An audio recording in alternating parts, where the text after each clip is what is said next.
Bismillahirrahmanirrahim. Assalamualaikum warahmatullahi wabarakatuh. Perkenalkan, kami dari kelompok 7 akan mempresentasikan materi kami yang berjudul Dasar-dasar Jaringan Komputer dan Telekomunikasi. Adapun poin bahasan pada materi kali ini ada 3. Yang pertama, dasar-dasar jaringan komputer. Yang kedua, surat elektronik, telekonferensi, dan pesan instan. Dan yang ketiga adalah mengubah teknologi informasi. Adapun materi pertama akan dibawakan oleh saya sendiri. Jadi langsung saja kita ke materi pertama. Kenalkan, saya Siska Devina dengan stambuk F1D2 20009 akan membawakan materi yang pertama, yaitu dasar-dasar jaringan komputer. Sebelum kita melangkah lebih jauh, kita harus mengetahui dulu apa itu jaringan komputer. Jadi, jaringan komputer merupakan jaringan telekomunikasi untuk menghubungkan antar komputer dapat berkomunikasi ataupun mentransfer data, di mana jaringan komputer ini dapat memakai benda fisik seperti kabel ataupun tanpa kabel.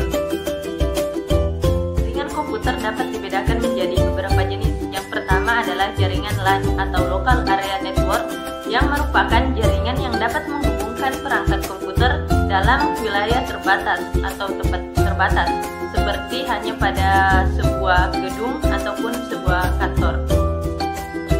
Kedua adalah jaringan MAN atau Metropolitan Area Network, yang merupakan jaringan yang menghubungkan 2 atau lebih jaringan LAN dalam satu kota. Ketiga adalah jaringan WAN atau Wide Area Network, yang merupakan jaringan yang menghubungkan komputer dalam wilayah yang luas secara geografis seperti dalam suatu negara. 4 adalah PAN atau Personal Area Network, yang merupakan jaringan komputer yang menghubungkan sesama komputer dalam jarak yang sangat dekat seperti dalam satu ruangan yang sama. 5 adalah CAN atau Campus Area Network, yang merupakan jaringan yang hampir mirip dengan jaringan MAN, tetapi pada jaringan CAN sendiri ini hanya berlaku pada satu universitas saja. 6 adalah internet. Internet merupakan jaringan yang dapat menghubungkan banyak komputer, bahkan sampai jutaan, karena wilayah cakupannya yang begitu luas. 7 adalah VPN atau Virtual Private Network, yang merupakan layanan yang memungkinkan seorang pengguna untuk memasuki situs secara pribadi tetapi menggunakan server jaringan lain. Jaringan komputer juga dikenal sebuah istilah, yaitu topologi jaringan komputer, di mana topologi jaringan komputer merupakan cara yang digunakan untuk menghubungkan antar komputer sehingga dapat mengakses ataupun melakukan transfer data. Topologi jaringan komputer dapat dibedakan menjadi beberapa jenis. Yang pertama adalah topologi ring. Sesuai dengan namanya, topologi ring disebut juga dengan topologi cincin, di mana topologi ini digunakan untuk menghubungkan beberapa komputer yang membentuk struktur lingkaran. 2 adalah topologi bus. Topologi bus merupakan topologi jaringan yang dilakukan pada instalasi komputer yang menggunakan kabel koaksial pada sepanjang node klien dan konektor. Dan topologi mesh. Topologi mesh adalah topologi yang digunakan untuk rute komputer yang banyak dan menggunakan kabel tunggal. Topologi star. Sesuai dengan namanya, topologi star disebut juga topologi bintang. Jadi topologi ini akan membentuk sebuah struktur komputer yang berbentuk bintang. Kelima adalah topologi tree atau topologi pohon, di mana topologi ini merupakan penggabungan antara topologi bus dan topologi star. Keenam adalah topologi peer-to-peer, di mana topologi ini merupakan topologi yang paling sederhana karena hanya menghubungkan 2 komputer saja.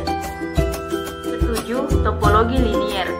Topologi linier disebut juga topologi bus berurut, di mana pada topologi ini hanya menggunakan satu kabel utama sebagai konektor. Ke-8 adalah topologi hybrid. Topologi hybrid merupakan gabungan dari beberapa topologi sehingga membentuk rangkaian baru. Berdasarkan distribusi sumber data, jaringan komputer dapat dibedakan menjadi 2, yaitu jaringan terpusat dan jaringan terdistribusi. Jaringan terpusat adalah jaringan komputer yang dimana terdapat satu komputer induk dan selebihnya merupakan komputer terminal. Sedangkan jaringan terdistribusi merupakan jaringan komputer yang terdiri dari beberapa induk komputer. Perkenalkan, nama saya Retno Daruki dengan stambuk F1D 220040, di mana saya akan melanjutkan materi yang kedua, yaitu tentang surat elektronik, telekonferensi, dan pesan instan. 1. Surat elektronik.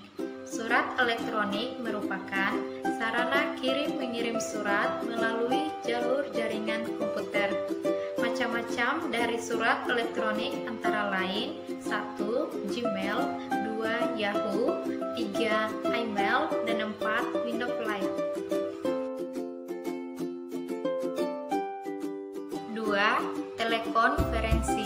Telekonferensi merupakan proses berbasis elektronik secara langsung di antara dua atau lebih partisipan manusia yang dihubungkan dengan suatu sistem telekomunikasi yang biasanya berupa saluran telepon. Adapun peralatan yang dibutuhkan dalam telekonferensi: 1. Device untuk telekonferensi, 2. Koneksi internet yang stabil, 3. Software untuk telekonferensi, 4. Peralatan pendukung audio, dan 5. Peralatan pendukung video.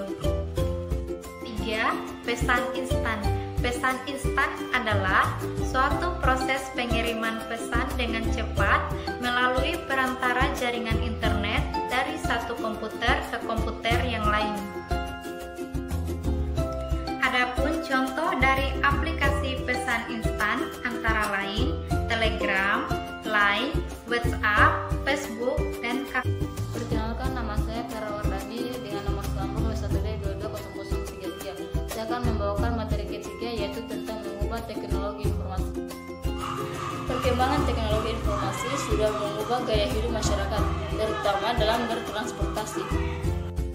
Kita melakukan suatu proses yang sesuai antara regulasi dengan kondisi yang terjadi di lapangan, meskipun hingga saat ini belum sepenuhnya bisa diatasi, walaupun kita sudah berusaha. Pengembangan bisa didukung dengan adanya sosialisasi yang terarah. Masyarakat saat ini telah memasuki dalam tahap revolusi 4.0, di mana kecanggihan teknologi internet sudah pertanda yang sangat memukau, tetapi memiliki dampak perubahan revolusioner dalam pola berpikir dan perilaku manusia serta budaya dan peradaban masyarakat. Ini memiliki efek positif dan negatif, bagaikan dua sisi mata pisau. Zaman digital, manusia terkoneksi dan berinteraksi melalui interaksi personal secara fisik dan dunia maya sebagai sebuah realitas sosial baru. Perkembangan teknologi digital seakan-akan mampu mengubah sifat manusia dalam berinteraksi di masyarakat. Dunia digital mengakibatkan lunturnya orientasi nilai, mampu menghilangkan nalar rasa dan nalar spiritual. Dunia digital adalah dunia maya. Realitas yang ada merupakan realitas bentukan tetapi nyata. Variabel pemanfaatan teknologi informasi dipengaruhi oleh 6 faktor, yaitu faktor sosial, efek, kompleksitas, kesesuaian tugas, konsekuensi jangka waktu panjang, dan kondisi yang memfasilitasi. Pada hakikatnya, kemajuan teknologi dan pengaruhnya dalam kehidupan merupakan hal yang tidak dapat kita hindari.